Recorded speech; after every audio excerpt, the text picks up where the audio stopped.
Lok Sewa target YouTube च्यानलमा साथीहरूलाई हार्दिक स्वागत छ।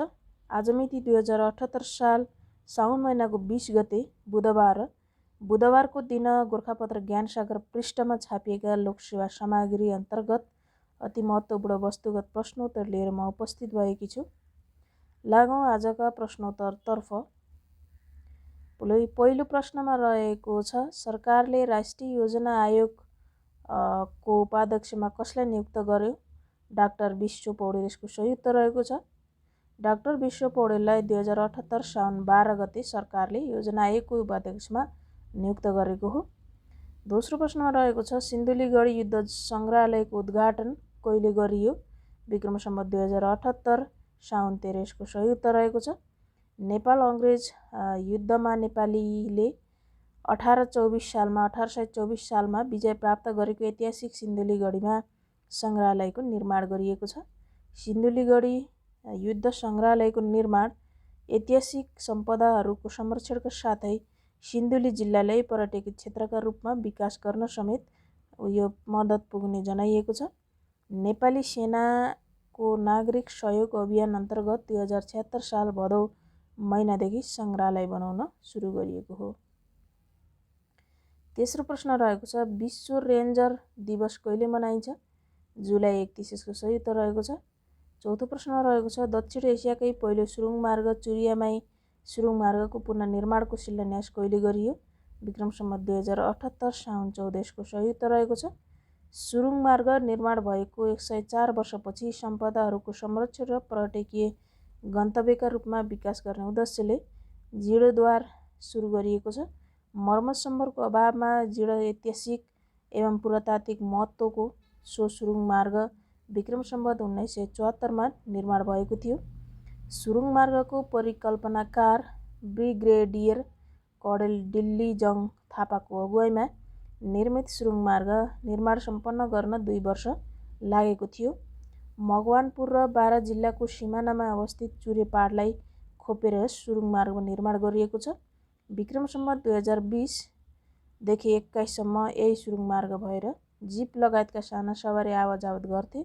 2.5 मिटर चौडाइ र 3 मिटर उचाइको सो सुरुङ मार्गको लम्बाइ 500 मिटर छ।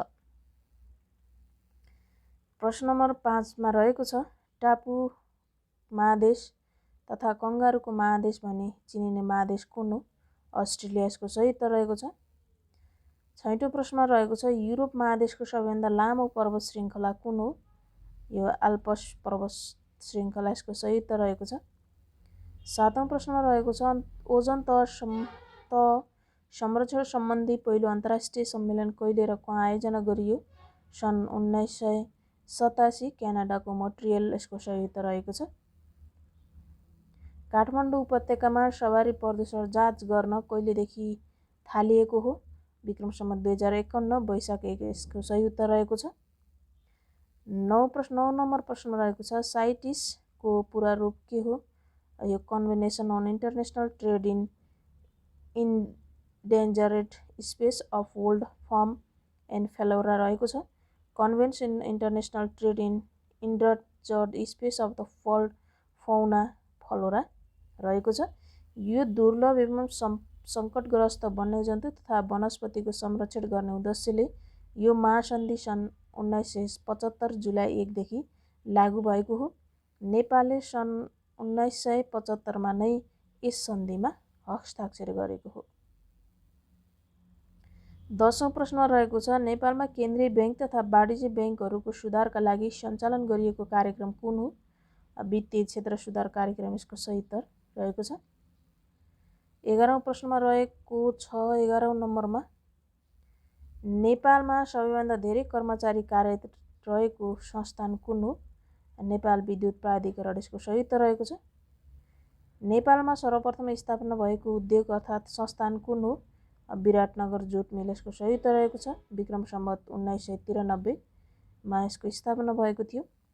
13औँ प्रश्नमा रहेको छ, नेपालमा निकासी वृद्धि गर्ने उद्देश्यले द्वय विनिमय दर प्रणाली कहिलेदेखि लागू गरियो? विक्रम सम्वत 2034। यसको सही उत्तर रहेको छ। 14औँ प्रश्न रहेको छ, नेपाली सेनाको कायम मुकाम प्रधान सेनापति कसलाई चयन गरियो? प्रभुराम शर्मा। यसको सही उत्तर रहेको छ। विक्रम सम्वत 2078 साउन 26 गतेबाट लागू हुने गरी बालाधिकृत रथी शर्मालाई कायम मुकायम प्रधान सेनापति चयन गरिएको हो। प्रश्न नम्बर 15 म्यानमारमा त्यहाँको सेनाले कहिलेसम्म सङ्कटकाल जारी रहने घोषणा गरेको छ?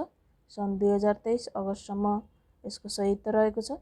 निर्वाचित सरकारलाई अपदस्थ गरी सैनिक शासन लागू गरेको म्यानमार सेनाले सन् 2021 अगस्त 1 मा सङ्कटकाल 2 वर्ष थपिएको घोषणा गरेको छ।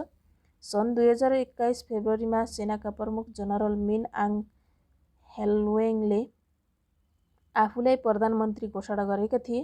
सैनिक शासन लागू गरेकै दिन सेना प्रमुख मिन आङले 1 वर्षको सङ्कटकाल घोषणा गरेका थिए। प्रश्न नम्बर 16 मा रहेको छ नेपाली कविताको क्षेत्रमा प्रयोगवादी धाराको सूत्रपात गर्ने कवि को हुन्? मोहन कोइराला यसको सही उत्तर रहेको छ। 17औं प्रश्नमा रहेको छ झर्रोवादी आन्दोलनको उद्देश्य के थियो? यहाँहरूले देख्न सक्नुहुनेछ 17 नम्बर प्रश्न झर्रोवादी आन्दोलनको सुरुवात के थियो भनेर रहेको छ। विदेशी तथा अन्य भाषाका आगन्तुक शब्दहरूलाई रोकी आफ्नैपनको चोखो नेपाली भाषा बनाउने यसको उद्देश्य रहेको थियो।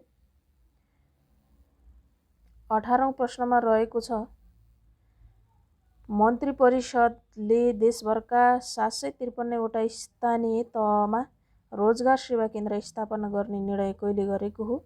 यो विक्रम सम्वत 2075 मङ्सिर 3 यसको सही उत्तर रहेको छ।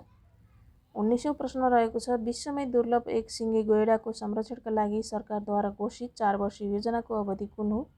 सन् 2017 देखि 2021 यसको सही उत्तर रहेको छ। काठमाडौँलाई आधुनिक नेपालको राजधानीका रूपमा कहिले घोषणा गरिएको हो? विक्रम सम्वत 1826 चैत 10 यसको सही उत्तर हो। 21औं प्रश्नमा रहेको छ नेपालमा व्यावसायिक शिक्षाको सुरुवात गर्ने राजा को हुन्? जय स्थितिमल्ल यसको सही उत्तर हो। प्रश्न नम्बर 22 मा रहेको छ प्रसिद्ध धार्मिक तथा पर्यटकीय स्थल सुन्द्रावती सेतीदेवी कुण्ड कहाँ रहेको छ? दोलखा यसको सही उत्तर रहेको छ।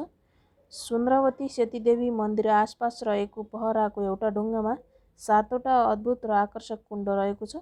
सुन्द्रावती सेतीदेवी कुण्डमा एकादशी, रामनवमी, फागु पूर्णिमा जस्ता पर्वमा ठुलो मेला लाग्ने गर्छ। 23 नम्बर प्रश्न रहेको छ समर जङ कम्पनी स्थापना गर्ने राजा को हुन्? रणबहादुर शाह यसको सही उत्तर रहेको छ। राणाकालमा यसलाई चपरासीहरूको कम्पनी भनेर चिनिन्थ्यो। भीमसेन थापाले यो कम्पनीलाई जेल र अन्य सार्वजनिक महत्त्वका कार्यालयहरूको सुरक्षाका लागि खटाएका थिए। चन्द्र शमशेरले यसलाई सडक र राणाहरूको दरबार निर्माण गर्ने काममा लगाएका थिए। 24औं प्रश्न रहेको छ विश्व व्यापार सङ्गठनमा नेपालको व्यापार नीतिको समीक्षा पहिलोपल्ट कहिले गरियो? सन् 2012 यसको सही उत्तर रहेको छ। नेपालको व्यापार नीतिको दोस्रो समीक्षा सन् 2018 डिसेम्बर 3 देखि 5 सम्म भएको थियो। यसैगरी नेपालको आगामी व्यापार नीतिको समीक्षा सन् 2025 मा हुने भएको छ। डब्ल्युटिओमा अल्पविकसित सदस्य राष्ट्रहरूको व्यापार नीतिको समीक्षा हरेक 6 वर्षमा हुने गरेको छ।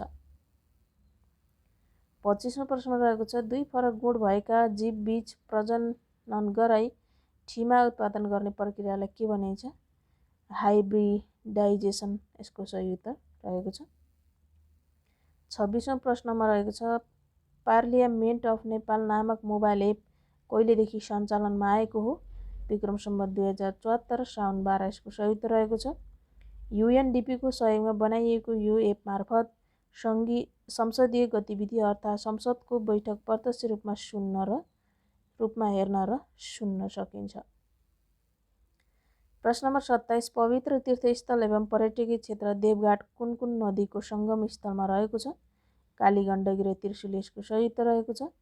चितवन, नवलपुर र तनहुँ जिल्लाको सङ्गम स्थलमा अवस्थित यो ठाउँ नारायणगढ बजारदेखि करिब 7 किलोमिटर उत्तरमा रहेको छ। दामोदर कुण्डबाट बगेर आउने कालीगण्डकी र गोसाइँकुण्डबाट बगेर आउने त्रिशुलीसँगै सेती, मर्स्याङ्दी, दरौदी, माडी लगायतका नदी पनि मिसिएर यहाँ पुग्छन्। यस पवित्र भूमिमा शिव भगवानका साथै ऋषिमुनिले तपस्या गरेको चर्चा पुराणहरूमा उल्लेख छ। प्राचीन समयमा अयोध्याका राजा रामचन्द्रका गुरु वशिष्ठले यहाँ तपस्या गरेको किम्वदन्ती रहेको छ। यहाँ वशिष्ठको मूर्ति पनि छ। रामचन्द्र वनवास बस्दा असली गीताको रूपलाई यहीँ लुकाएर राखिएको थियो भन्ने विश्वास गरिन्छ। यहाँ स्नान गर्नाले ठुलो यज्ञ गरेको, गाईदान गरेको, चारधाम तीर्थ गरेको भन्दा धेरै पुण्य मिल्ने विश्वास रहेको छ। माघे सङ्क्रान्ति, वैशाख सङ्क्रान्ति, ठुलो एकादशी, बाला चतुर्दशी लगायत पर्वहरूमा यहाँ मेला लाग्ने गर्दछ। 28औं प्रश्न रहेको छ राष्ट्रिय वनस्पति उद्यान र राष्ट्रिय हार्बेरियम तथा वनस्पति प्रयोगशाला कहाँ रहेका छन्? गोदावरी ललितपुर यसको सही उत्तर रहेको छ। विक्रम सम्वत 2019 कार्तिक 12 मा शाही वनस्पति उद्यानका रूपमा स्थापित यो उद्यान 2062-63 को जनआन्दोलन पश्चात राष्ट्रिय वनस्पति उद्यानका रूपमा नामाङ्कित भएको हो। दशौंका पुराना रुख र वनस्पतिको साझा भण्डारका रूपमा रहेको यो उद्यान वैज्ञानिकका लागि उपयुक्त अनुसन्धान केन्द्र रहेको छ। यहाँ रहेको राष्ट्रिय हार्बेरियम तथा वनस्पति प्रयोगशालाका फूल फुल्ने र नफुल्ने गरी 1,65,000 भन्दा बढी वनस्पतिका नमुना राखिएको छ। 29औं प्रश्नमा रहेको छ एक वडा एक कालोपत्रे सडक योजना ल्याउने स्थानीय तह कुन हो? फुलुङ नगरपालिका ताप्लेजुङ यसको सही उत्तर रहेको छ। ताप्लेजुङ जिल्लाको एक मात्र नगरपालिका फुङलिङले आर्थिक वर्ष 2077-78 देखि कार्यान्वयनमा ल्याउने गरी उक्त योजना अघि बढाएको छ।